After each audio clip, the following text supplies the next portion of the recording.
Welcome everybody to this sexual health webinar.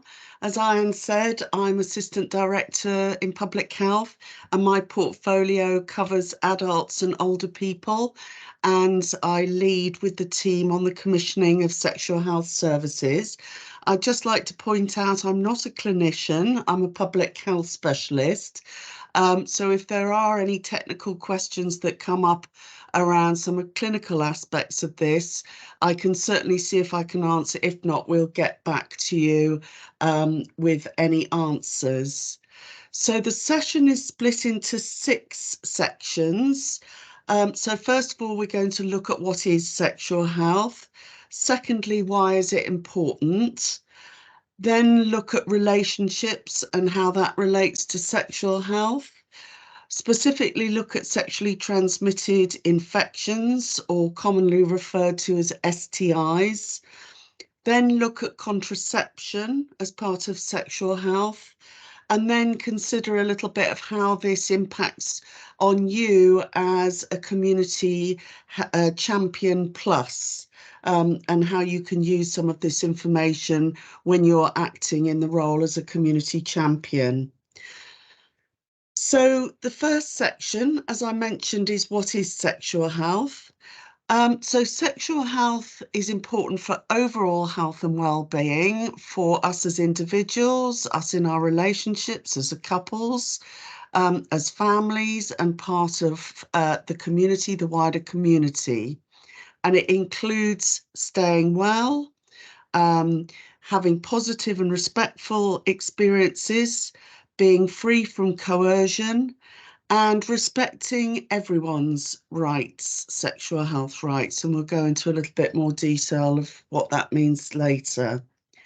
So who is affected?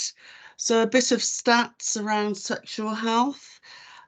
In 2021, there were 4 million consultations at sexual health services across England.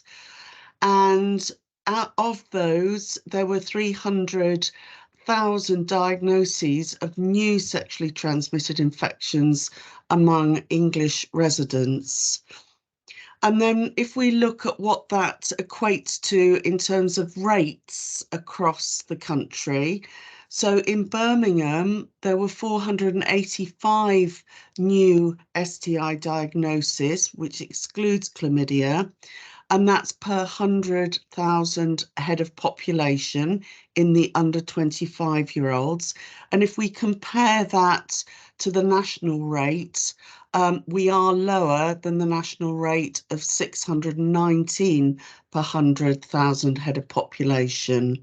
That does exclude chlamydia, but it's good news in a way that we do have lower rates in Birmingham, but it's still a significant health issue. And one point I'd like to make in terms of sexual well-being in the 50 to 19-year-olds, so the older population, 80% of the older population are sexually active, and we have seen a rise in STIs in England amongst older adults. And I think that's really important because a lot of perception is that STIs are an issue for the younger population, but actually it's just as important for the older population. So who is most at risk of poor sexual health? And we're referring here to STIs and unplanned pregnancies. There are a number of factors which impact on people's risk of poor health. Factors such as education, people's level of information knowledge, access to services, and wider societal and economic aspects such as culture, religion, poverty, income, which can all impact on people's risk of poor sexual health. Some groups are more likely to get STIs, such as young people, as I said, ages 15 to 24, but other groups such as the gay, bisexual, and community of men who have sex with men. And there are some ethnic groups which also are more likely to contract STIs. The UK Health Security Agency states that anyone that has condomless sex, so that's barrier-free sex, or with new and casual partners, are at risk of catching an STI. And we've just included there what we mean by condomless sex. So that's if people are using condoms, femidons, dental dams, and other forms of barrier protection. Why is it important? Well, sexual health can affect your mental well-being, emotional and social well-being, as well as your physical well-being and health. So looking after your sexual health will help to prevent infections, STIs, unplanned pregnancies, and future health complications. And some of those future health complications may be things like pelvic inflammatory disease, PID, you might know it as, which can lead to infertility in later life. So there are some significant complications if we're not managing and detecting STIs. So the next section is looking at relationships, why they're important. Moving on. So healthy relationships, whether that is a sexual or with a non or sexual or non-sexual partner, is a key part of emotional and physical well-being. And having a healthy relationship with a partner means that an individual feel respected and supported when they make decisions regarding their sexual and emotional health. And healthy relationships are built on three key points: trust, open and understanding, and open communication. This slide we've taken from the Be Proud Trust, and it is a picture of the genderbread person. And what it's showing that is there are four key aspects to our sexuality in terms of how we express our sexuality. So the green area is about gender identity. So this is how people think about their sexuality or feel about it. So people may identify as a man or a woman, or indeed as neither, as non-binary. And that does it affect in the way that we feel and behave around sexuality. The second area is about gender expression. So how we show our sexuality. And again, that can be showing it in a masculine way, a feminine way, or an androgynous way. So neither feeling either one or the other. And that is translated and demonstrated in the way we act, we dress, we behave, and how we interact with the world. The third aspect to sexuality is our biological sex. So that's usually determined at birth based on the observation of our genitals, but also is impacted by our chromosomes, our hormones, our genes, our internal sex organs, and contribute to the makeup of what is the aspect of biological sex. And then finally is our sexual orientation. So that is how people are attracted to and determine our sexual orientation. And attraction can be emotional, sexual, physical, and spiritual. So again, there are the different aspects, perspectives of this. Some people are attracted to men, attracted to women, or again, bisexual, pansexual means attraction to both men and women. So I think that's just a really useful way of breaking down how sexuality is made up, the different aspects, and how people choose to express themselves sexually, how they feel and how they act. So moving on, we wanted to explore a bit about consent in the context of sexual health. So the Sexual Offences Act in 2003 for England and Wales defines consent as when a person agrees by choice and has the capacity to make that choice.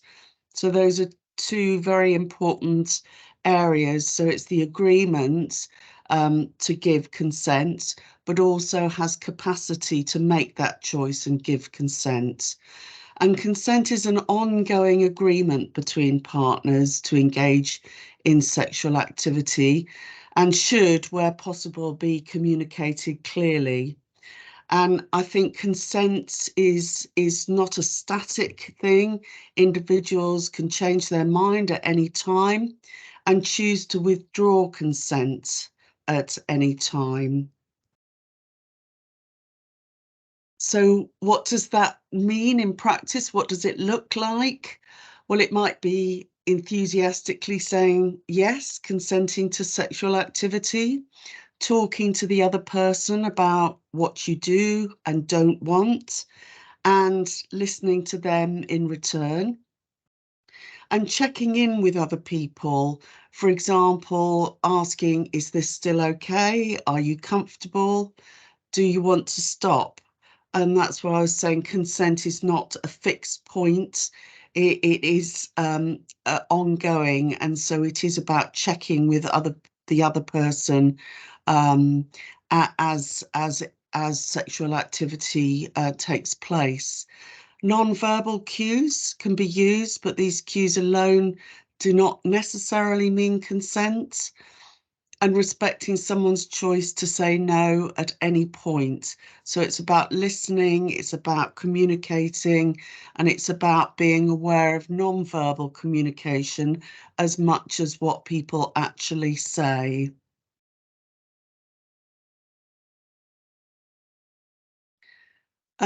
What consent does not look like is people behaving or dressing in a certain way, flirtatious, accepting a gift or a drink does not mean consent or an invitation for anything more. Someone being under the legal age to consent, that is not what consent is if you're under the legal age. Or someone being incapacitated because of drugs, alcohol, or for any other health reason, and assuming that you have permission to engage in sexual activity just because you've done it in the past. So again, it's not static. Consent, it is at an appropriate time. Can everybody or anyone consent? No, there's clear legal framework around consent, and consent cannot be given under the current legal framework to anyone who is under 13 years old, 13 or under, anyone who's intoxicated or incapacitated by drugs or any other substance, anyone who's asleep or unconscious, or those with a mental age or mental capacity of 13 years and below.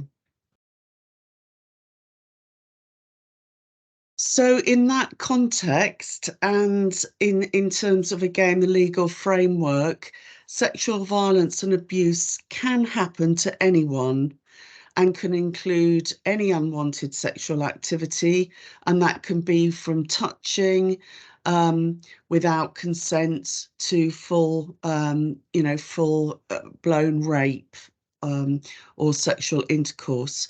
So if you think you might have been raped, sexually abused or assaulted, or even if you're not sure, there are a number of support organisations available. So we've just listed 5 here in the Birmingham and Solihull area. So there's the Women's Aid, They offer practical and emotional support by trained female workers. Anna Wynne Birmingham Centre for Women, London LGBT organisation, Survivors UK, and the West Midlands Children and Young Persons Service. So we've given the links there in the presentation. So just so that you're aware that these services are there for anybody who may or think they may have been exposed to unwanted sexual activity, violence, or abuse. And in terms of roles of the community champions, and this goes for anybody in your professional and your personal life, if you think that you're witnessing any abuse or safeguarding issues, particularly if it's a child, young person, or an adult who's at risk of immediate harm, then you should dial 999 to report it. Any cases should be referred to the Council Children Advice and Support Service, which is known as CAS, or the Adult and Communities Access Point, ACAP, and we've given the contact details there. So certainly if you're working with any of those groups, children, young people, or adults at risk, and you witness or you see or you suspect any safeguarding issues, then you have a duty to report that to those two routes, for if it's children, young people, or if it's adults, vulnerable adults. And another aspect to safeguarding is for any concerns or allegations in respect of people in positions of trust. So that might be anyone working with young people, a youth worker, a teacher, a social care, children's social care worker. If people are concerned about people in positions of trust, they should contact, if it's for children and young people, what's called a LADO, Local Authority Designated Officer, and we've given the contact details there. And if it's in respect of adults with care and support needs, so that might be anyone with learning disability, mental health issues, or older vulnerable people, then you should make contact with the Adult Social Care Contact Centre.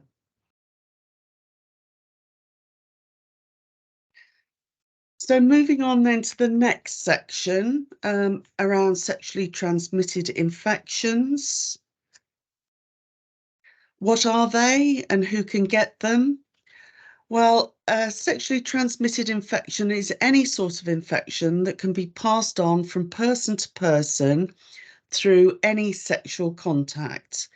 And the different types include chlamydia, gonorrhea, HIV, genital herpes or warts, and syphilis. Those are just the main ones. There are a number of other STIs, but those are the ones that most commonly people will be aware of. But as I say, anyone can get an STI, but important to say that most infections are easily treated, and testing is free and confidential. How are they spread? STIs are spread in a number of different ways. They can be spread through vaginal, oral, and anal sex, or any other sexual contact involving the penis, vagina, mouth, or anus. They can be spread through mother to child during pregnancy, through childbirth, and through breast milk, breastfeeding. And some other STIs are spread through non-sexual means, such as blood and blood products. So, for example, blood transfusions. And they can also be spread through cuts, injecting with unclean needles, and needle sharing. And if you want to know more about how people can protect themselves and the risky activities, then there is the website, the NHS Sex Activities and Risk website. So then we want to look at why people should get tested for STIs. And it's really important that you remind individuals, if you are having conversations around this, to get tested, because testing looks after their health and the health of others. It stops the spread. And most STIs don't have symptoms. For example, chlamydia. There are no clear symptoms if you are exposed and have the infection. So you wouldn't necessarily think, I need to go and get a test or I need to seek treatment. But treatment will reduce the chance of further health complications and obviously gives people peace of mind. And we'll go more into the testing in the following slides. When should I take an STI test? So we advise as a general rule that individuals should get tested if they want to have sex with a new partner, every time they have sex with someone new, if they've had unprotected sex with someone new, and if they're not in an exclusive relationship, then we recommend that people should be tested every year, once a year.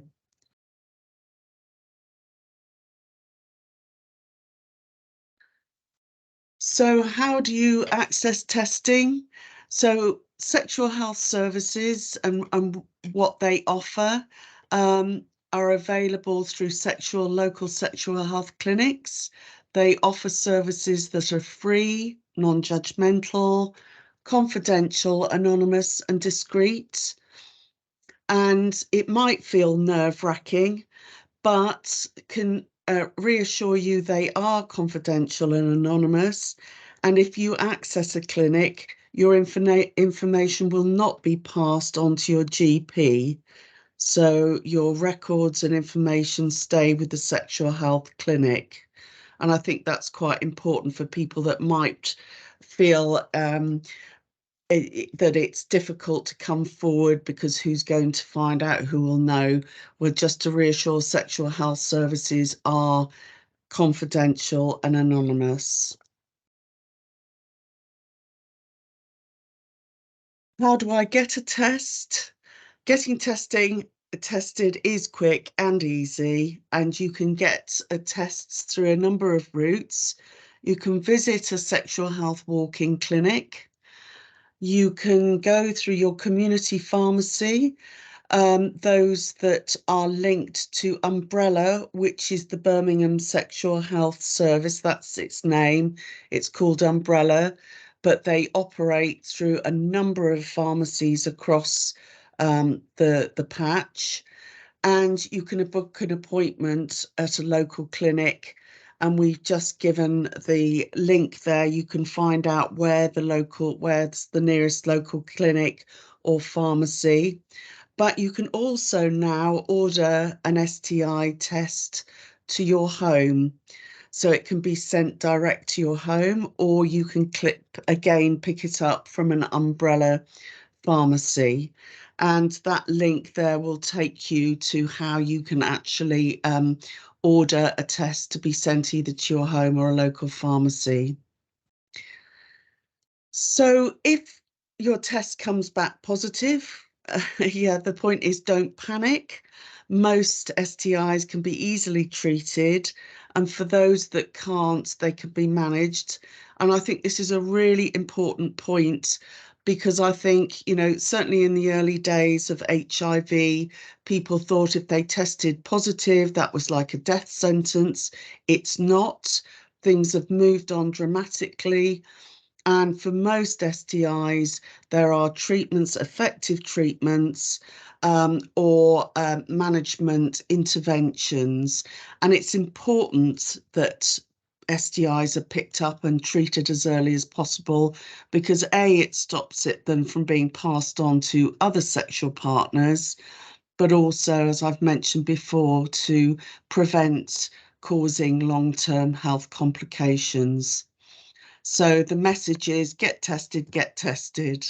If you, as we've said, if you think you've had unprotected sex, or you're starting a new relationship, or you've had unprotected sex, or if you're having multiple partners, then every year.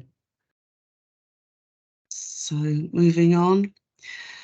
So another key area around testing is if you are tested positive for any sexually transmitted infection, then it's important to know who to inform, and certainly informing your partner or partners.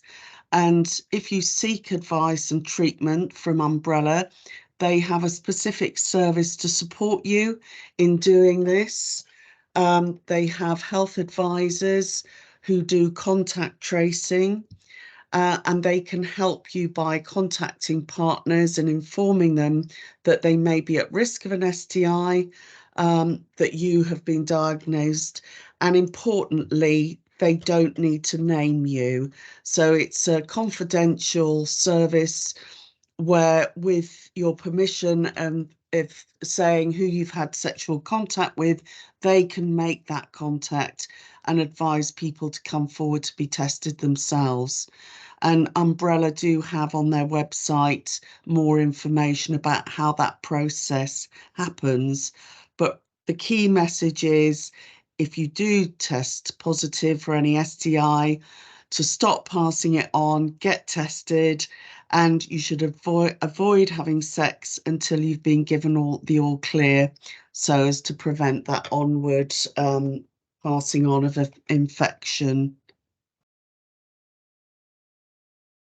Can I prevent STIs? Yes, yeah, there are effective precautions you can take, such as we've mentioned before, getting tested before you have sex with someone new, talking honestly and openly with potential partners, and using some physical barrier contraceptive method. So condoms, femidons, dental dams and gloves. And dental dams are uh, a protective film that can go over the mouth, the vagina, the anus, which provides that physical barrier. So moving on now to contraception.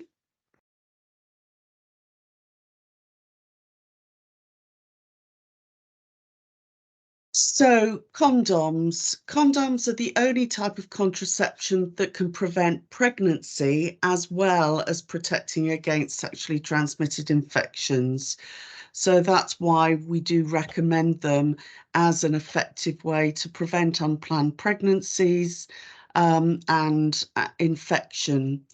And it's important to talk to sexual partners about using condoms, so that both of you can look after your sexual health and of others. Often people feel these conversations can be difficult, can be tricky. However, there are ways that you can make those conversations easier by thinking about the timing. When do you want to raise the issue? How are you going to have that conversation? But most of all, it is about taking responsibility for your own health and well-being, but also for that of others. So it is important to talk about it, and think about when the best time is to do that, and take the initiative if it's not being raised by your partner or partners.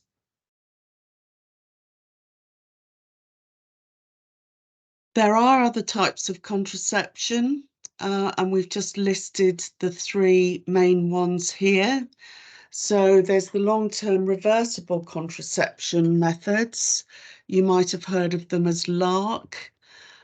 So that's LARC includes an implant, where a hormone implant is put most usually in an arm, a woman's arm, and it's a slow release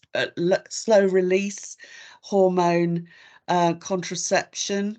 But also similarly, there are uterine devices again, which have um, hormones within them that provide longer term contraception, but they are reversible. So if people choose not to be using the contraception, they can be withdrawn or stopped. Short-acting reversible contraceptions are the condoms we've mentioned earlier, the combined pill, injections, patches and rings. The patches and the rings again are hormonal. Patches can be applied outside the body. Rings, vaginal rings, are inserted into the top of the vagina. And then there's emergency contraception, which was commonly known as the morning after pill, now called emergency hormonal contraception. So that is for anybody who might have had unprotected sex in the last 72 hours, can access emergency contraception through their sexual health clinic or community pharmacy to protect from unplanned pregnancies. And again, another form of emergency contraception is an intrauterine device.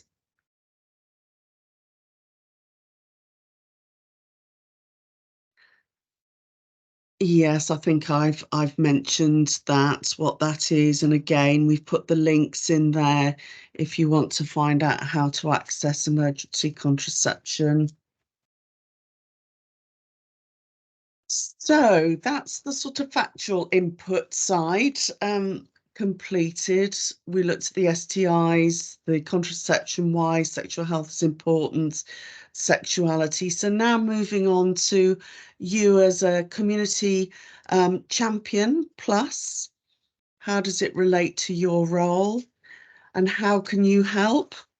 Well, we're really encouraging champions to raise and talk about the importance of sexual health. As I said, it's just as important as looking after our physical health, our lifestyles, our diet, physical activity. Sexual health is a very important part of our overall health and well-being.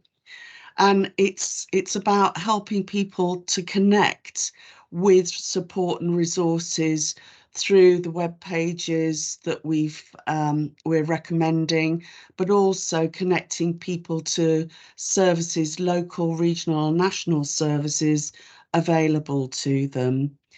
And finally, important that you feed back to us in your discussions if issues arise that you think people need more help or there are gaps in help and services. So to feed that back to us so that we can continue to improve and support citizens in Birmingham and beyond. So we'd also say, just as I said at the beginning, you shouldn't really be promoting any information that's not approved within the information we've provided. Um, and you should not receive personal information from people. However, if you are witnessing, as I said, and seeing anything that you think is a safeguarding issue, then there is a duty to report. So how do I talk to someone about sexual health? What we're trying to really say is it should be like having a normal conversation as you would with other health topics. Yet we know that people can feel uncomfortable about talking about some of these issues. So similarly, in terms of negotiating safer sex, here are some of the things that you could consider. So plan to have a discussion in a private space where everyone feels comfortable and no one's in a rush.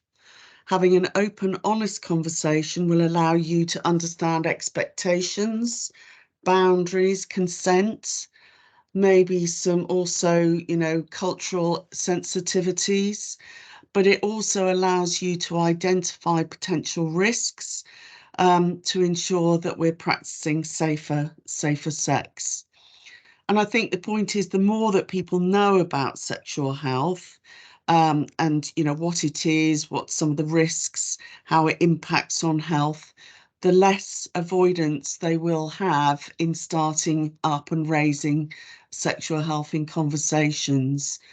But really important that any conversations are done in a non-judgmental way, which improves health and well-being and allows people to feel confident. And it is about respecting that people all come from different perspectives, as we mentioned in that the gender slides, that people express sexuality in different ways, and we should respect and be non-judgmental of those, particularly when we're discussing issues around sexual health and sexual activity. So here are some examples of how you might talk to members of your community.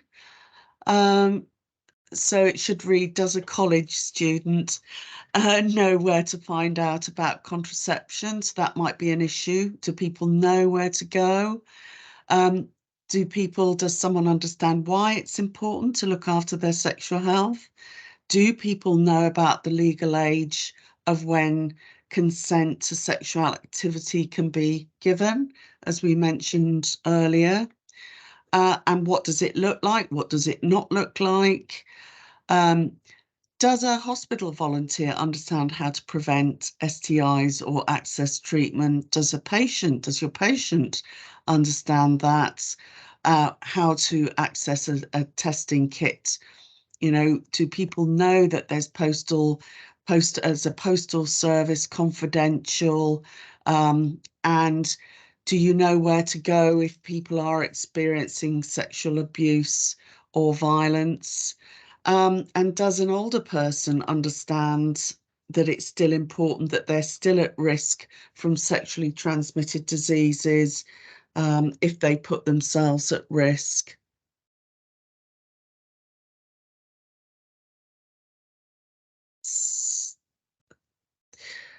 So this now is providing brief interventions for everyday interactions. It's a useful framework, um, and it's the three-step ask, advise, and act model. You may well have seen this before. It doesn't relate just to sexual health. You can use this framework if you want to talk about any health topic. So that might be about smoking, alcohol, substance misuse, and it's about using open questions. And when I say open questions, I mean the ones that elicit fuller answers than just a yes or no. They're called closed questions. So open questions are like the how, what, where, when. So, or do you know how to? So the ask, so if we start at the beginning, so the first step is to ask. So what you're trying to do is find out what people know about their sexual health or any other health behavior. Do you know how to take care of it? Do you know about contraception and STIs? Is there more information you'd like to know? Do you know how to protect yourself? So you're really trying to establish what people already know. So you're asking through those open questions. Then, having got that sort of information about where people are at, what their level of knowledge is, the next is then to advise as you think appropriate. So in this case, it may be, well, you can speak to your GP, your sexual health clinic. You can be provided with information on getting test kits, condoms, as well as having questions answered. And then the final stage is the ACT stage. So encouraging people to take action. So you can help them in doing that by giving them information about where to get information, where to get resources, um, contraceptions, testing kits. And again, we've just put some links there to help you to encourage people to take action if that's what they choose to do. So that 3-step model is very helpful in any brief intervention. It's ask, establish what people already know, provide the appropriate advice, and then encouraging action. And we've just given a case study here just to really put that into an example. So we've given the example of Jackie, who is a Bolder Healthier Champion Plus and works as a physiotherapist. Her next patient mentions in passing that she's recently divorced and has been dating a new partner. So they may say to you, I noticed that you mentioned now you are seeing a new partner. Do you already know about protecting yourself against STIs? And then I know my sexual health is important to look after, but I don't know that much. So you're establishing what their baseline knowledge is. And then the question, how do I protect myself against STIs? So the next slide then looks at the advice. So you're providing advice. Yes, it's a good idea to get tested each time you change partners, because not all STIs display symptoms. And then the ACT, you can order a home testing kit here. And then by getting tested, you're protecting yourself and others. And you can use condoms to prevent. So you're providing the advice, but also the action of how to act on the advice given. And then the response, one would hope, would be thank you for telling me and sending over the links, and for ordering an STI. So that just gives just a case study, a scenario that people might come across. Thank you. Moving on. So connecting members to support. The next slides really just list, if we go on, the different services in a bit more depth. I've mentioned about Umbrella. The point here is really to stress it's free, it's accessible, it's confidential, and it does include contraception services as well as STI treatment, testing and treatment. And stress again, it's non-judgmental for people of all ages, genders and orientations. And you don't need to see your GP first. It's self-referral. People can just turn up or make an appointment if they need to. And then we've listed some resources under the different topics that we've talked about this afternoon. I won't go through them in depth, but they're obviously available on the slides with the links there.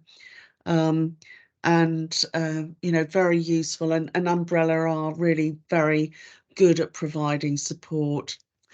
So that's the end of the presentation. As I said earlier, feedback to us if there's any help or additional support you think that we can be providing to support our citizens. In having those conversations, you may well be aware of things that we've not thought of or aspects we've not considered. So we really value any feedback from yourselves.